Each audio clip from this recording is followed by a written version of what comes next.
ഇനി സർവേകളുടെ കാലമാണ്. ലോക്സഭാ തെരഞ്ഞെടുപ്പ് പ്രഖ്യാപിച്ചിട്ടില്ല എങ്കിലും ഏറ്റവും ആദ്യം എല്ലാ പാർട്ടികളും എല്ലാ സ്ഥാനാർത്ഥികളെയും പ്രഖ്യാപിച്ച സംസ്ഥാനം കേരളമാണ്. സ്ഥാനാർത്ഥികൾ തയ്യാറായതോടെ അതിശക്തമായ പ്രചരണവും തുടങ്ങിക്കഴിഞ്ഞു കേരളത്തിൽ. മറ്റു സംസ്ഥാനങ്ങളിലൊന്നും തന്നെ സ്ഥാനാർത്ഥി നിർണയം ഇതുവരെ പൂർത്തിയായിട്ടില്ല.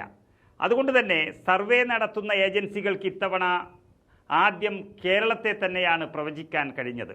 ഒട്ടനവധി ഏജൻസികൾ സർവേ നടത്തിയിട്ടുണ്ടെങ്കിലും അതിലേറ്റവും ആധികാരികമായി ഫലം പ്രവചിക്കാറുള്ള ചില ഏജൻസികളുണ്ട്. അതിലൊന്നാണ് ABP C voter survey.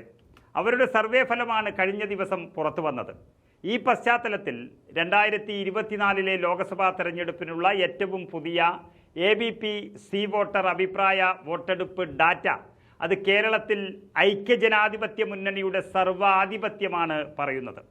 Congress ഏറ്റവും മികച്ച ഫോമിലാണെന്നും സർവേ വ്യക്തമാക്കുന്നു. അതായത് 41,762 മുതിർന്നവർക്കിടയിൽ നടത്തിയ C voter opinion poll computer assisted telephone അഭിമുഖത്തെ അടിസ്ഥാനമാക്കിയുള്ളതാണ് നിലവിലെ സർവേ കണ്ടെത്തലുകളും അതിലെ പ്രവചനങ്ങളും.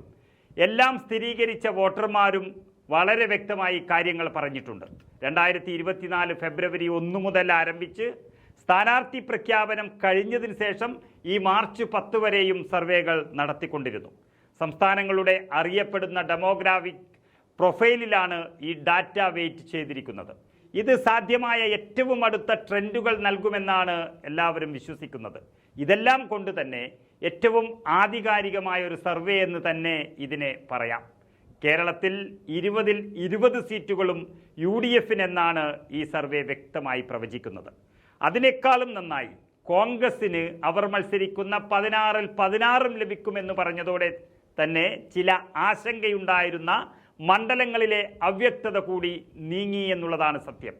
അതായത് 2024 ലോക്സഭാ തെരഞ്ഞെടുപ്പിനുള്ള ഏറ്റവും പുതിയ ABP സി വോട്ടർ അഭിപ്രായ വോട്ടെടുപ്പ് ഡാറ്റ പ്രവചിക്കുന്നത് UDF കേരളത്തിൽ 44.5% വോട്ട് വിഹിതം നേടുമെന്നതാണ്.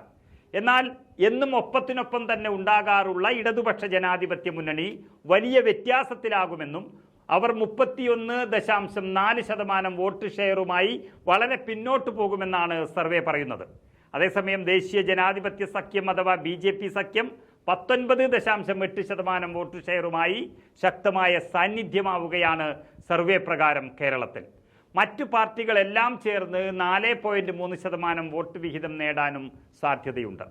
സംസ്ഥാനത്ത് കോൺഗ്രസ് 16 സീറ്റുകൾ നേടുമെന്ന് പ്രവചിക്കുമ്പോൾ ബാക്കിയുള്ള അവ്യക്തതകൾ നീങ്ങുകയും ഇടത് സഖ്യത്തിനും BJP സഖ്യത്തിനും 2 പാർട്ടികൾക്കും സംസ്ഥാനത്ത് വട്ടപൂജ്യമായിരിക്കും എന്നതും ഇതോടെ ഉറപ്പായി കഴിഞ്ഞു. അങ്ങനെ കേരളത്തിലെ രാഷ്ട്രീയ രംഗത്ത് മുൻ തെരഞ്ഞെടുപ്പുകളിലെ പ്രകടനം മുതലെടുത്ത് ആധിപത്യം നിലനിർത്താനുള്ള ഒരു ഒരുക്കത്തിലാണ് കോൺഗ്രസ്. ഇന്ത്യ ബ്ലോക്ക് സ്ഥാപിക്കുന്നതിലൂടെ തങ്ങളുടെ സ്ഥാനമുറപ്പിക്കാനും സംസ്ഥാനത്തെ ഭരണകക്ഷി സഖ്യത്തിന്റെ അഭിലാഷങ്ങളെ പരാജയപ്പെടുത്താനും കോൺഗ്രസ് ലക്ഷ്യമിടുന്നു എന്ന് ഈ സർവേയിൽ തെളിയുന്നു.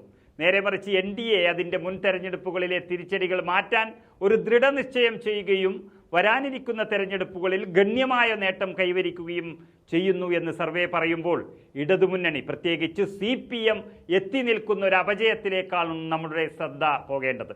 പറയാനൊന്നുമില്ലാതെ ബംഗാളിലും ത്രിപുരയിലും CPM ഏത് നിലയിലെത്തിയോ അതേ നിലയിലേക്ക് കൂപ്പുകുത്തുന്ന ഒരു കാഴ്ചയാണ് ഈ സർവേയിലൂടെ കാണുന്നത്. അഴിമതിയും അക്രമവും അല്ലാതെ ജനങ്ങളുടെ സാമൂഹ്യ പെൻഷൻ അതുപോലെ ശമ്പളം കൊടുക്കാനും പോലും കഴിയാത്ത ചരിത്രത്തിലാദ്യമായി ഒരു സർക്കാർ തകരുന്ന കാഴ്ചയാണ് കേരളത്തിൽ കണ്ടത്. ഇതെല്ലാമാണ് സർവേയിൽ വ്യക്തമായി പ്രതിഫലിച്ചത്. ഷാഫി പറമ്പിലും K മുരളീധരനും നൽകിയ ഒരു ആവേശം മുഴുവൻ ഒരുപക്ഷെ ഈ സർവേയിൽ കിട്ടിക്കാണില്ല. അതും കൂടിയായാൽ സീറ്റിൽ വ്യത്യാസം വരാനില്ലെങ്കിലും വോട്ട് ശതമാനം UDFന് ഇനിയും കൂടുമെന്നാണ് പ്രവചനം.